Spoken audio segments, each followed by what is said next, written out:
Hey, what's going on? It's your boy BT, and I came here to talk some boxing with the thousands of True School Sports subscribers. What's going on, guys? Now, we got some news on Terence Crawford and Vasyl Lomachenko, and basically when their next fights should be and when we should expect them. We got news from Bob Arum via BoxingScene.com, so shout out to them as always. But here is what Bob Arum said in regards to Terence Crawford in the timetable for his next fight. He said, I quote, "We may skip December and go to January. It will not be later than January 31st. I think it's better to go after the first of the year than go right up against Christmas and try to sell a lot of tickets." So yeah, Crawford probably fighting early next year. So that's good news to hear. I was hoping we would have got at least one more chance to see Crawford, but I mean, They got him in with two fights this year. They got him 2 fights in this year with Hank Lundy and then Postal. So he had a good year. He unified the titles. He did a great job. We also know that he had his legal problems he's going through. So I really don't know the details of that. I really have not been paying attention to it. Maybe you guys can inform me in the comments, but maybe that's probably why they're pushing it back to January.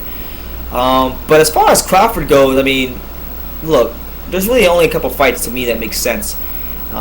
In that weight class at 140. Now, obviously, there's the fight with Adrian Broner. I think that business-wise, that makes a lot of sense.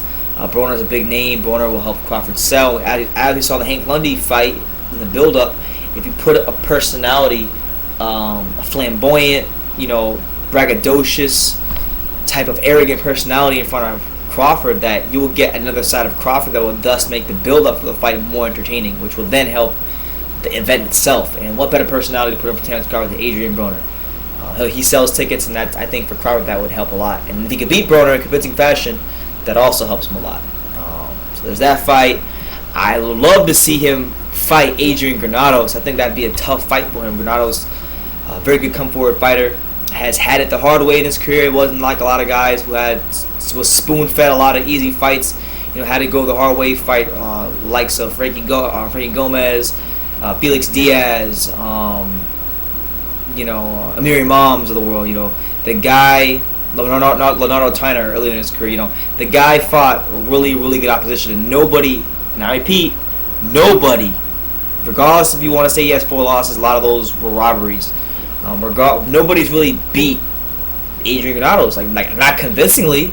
So I think after the win he just had against Amiri Mom, after that and solidifying himself in the top 10, if Crawford is beating Granados, that does a lot for him. You have Ricky Burns holds the title, so there are fights for him at 140. Matisse still kind of around, but there's fights for 140. So we'll see what happens with that. But then we have he's talked about Vasyl Lomachenko. Lomachenko, he said this in regards to Lomachenko's next fight. He said, I quote, and this is about the November 26th date that is now open in Vegas. He said, I quote, I think that fight for Lomachenko is going to be in Las Vegas at the Cosmo, which is where Top Rank has had a lot of their events in the past. He said, I quote, I love Thanksgiving in Vegas because based on experience, the town is empty on Thanksgiving Day. Then it starts filling up Thursday night, and Friday it's jammed, and that weekend is huge. If you remember, I did the Morales-Pereira fight on that weekend, and you saw how jammed that weekend was.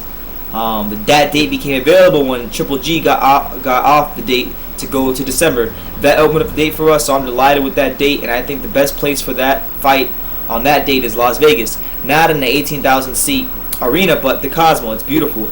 3,500 seats. It's perfect. So, I would expect Lomachenko to be in there. I don't know who's going to fight, but that's good news that we could expect to see Lomachenko to be back in the ring within the next 2 months, because Lomachenko, there's a lot of people out there that think Lomachenko is the best fighter in boxing. I'm not one of them. Listen, if you guys follow this channel, you don't got to ask me who I think is the best fighter in boxing. I think it's Roman Gonzalez until the wheels fall off. Honestly, the guy is just beast. But Lomachenko, man, the pound-for-pound skills he's displayed and some of the things he's done in boxing, beating Gary Russell, beating Roman Martinez, arguably, in the eyes of some, beating Orlando Salido in only 7 fights, the guy has fought great opposition, and I think he's going to prove himself at some point to be the pound-for-pound best fighter in the world, but I don't think that's going to be right now. But anyway, I'm just happy to see that he'll be back in the ring soon. So yeah, there you guys have it. You guys let me know what you think. Crawford is being pushed back to January 2017. Lomachenko will be November 26th, as according to Bob Arum. So leave your comments down below. Take the time to subscribe, and you can love me or you can hate me, but I'm just a kid from Daniel. So until next time, take care, guys.